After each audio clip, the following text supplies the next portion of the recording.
Avoir un site centré, mon folio par opposition au site aligné à la gauche.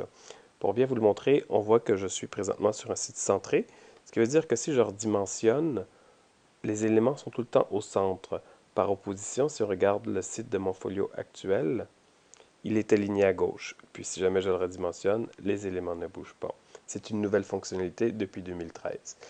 Euh, Moi, naturellement, je trouve ça plus esthétique quand elle est alignée, mais ça vient avec certains, euh, pas des problèmes, mais certaines restrictions qui sont importantes à savoir.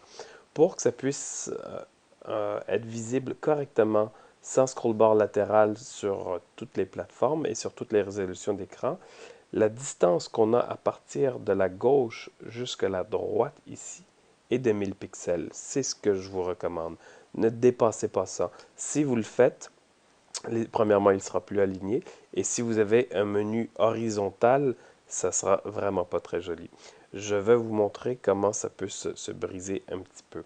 Ce que je vais faire, c'est que je vais modifier le menu pour qu'il soit horizontal. Déjà, vous allez voir un premier truc, un premier bug. Alors, je vais aller dans l'apparence du site, où est-ce que je suis déjà. Je vais modifier, puis je vais prendre le site centré, il est déjà là. Je vais aller prendre le menu, puis je vais aller le mettre horizontal. Ce que je vais le faire avec, je vais descendre la boîte texte parce qu'ils étaient à la même hauteur, puis je vais la descendre pas mal pour avoir de l'espace pour travailler, tiens. Alors, je vais dire 200 pixels, va être pas mal plus bas. Puis la boîte texte, je vais l'aligner à droite aussi, tiens. Alors, si on regarde ça maintenant,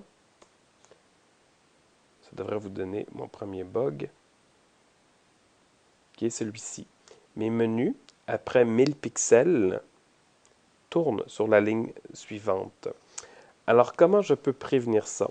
Soit que je mets des menus plus petits, que j'en enlève, ou que je réduis le padding et la taille de la police. Si je m'amusais, par plaisir, parce que c'est tellement plaisant, d'aller jouer dans ma taille des menus, puis que je les réduisais considérablement, et mes gros, et mes menus principaux, et mes sous-menus. Si je mettais le padding à un autre niveau comme ça, est-ce que j'arriverais à m'en sortir? J'arrive. Je pourrais même le faire un peu plus en fait. Alors déjà là, on voit euh, une autre façon de jouer. Moi, personnellement, je trouve que le site centré, ça marche vraiment bien avec le menu vertical. Avec l'horizontal, j'imagine qu'il faut apprendre à jouer avec, tout simplement. Encore une fois, ma boîte texte est trop petite. Si ma boîte texte pourrait être, regardez, je vais faire une autre modification. Je vais prendre mon logo, je vais l'aligner. Je vais le laisser comme ça. En fait, je vais plutôt aller sur ma page de menu niveau 1, ma page principale, puis je vais lui donner une largeur de 960. Il faut savoir qu'il y a un padding sur cette boîte-là de 20 pixels à droite et à gauche.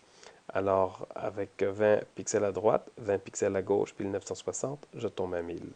Je sais que c'est complexe, mais voilà. Et vous voyez, là, je vais chercher mon 1000, je vais chercher mon site centré à 1000. Alors, il y aurait moyen de jouer là-dedans. Je ne vais pas plus loin parce que c'est pas le but, mais c'est pour vous montrer qu'on peut quand même aller chercher des éléments puis essayer de faire une nouvelle mise en page. J'aimais bien ma mise en page verticale. Je vais retourner la faire. Merci.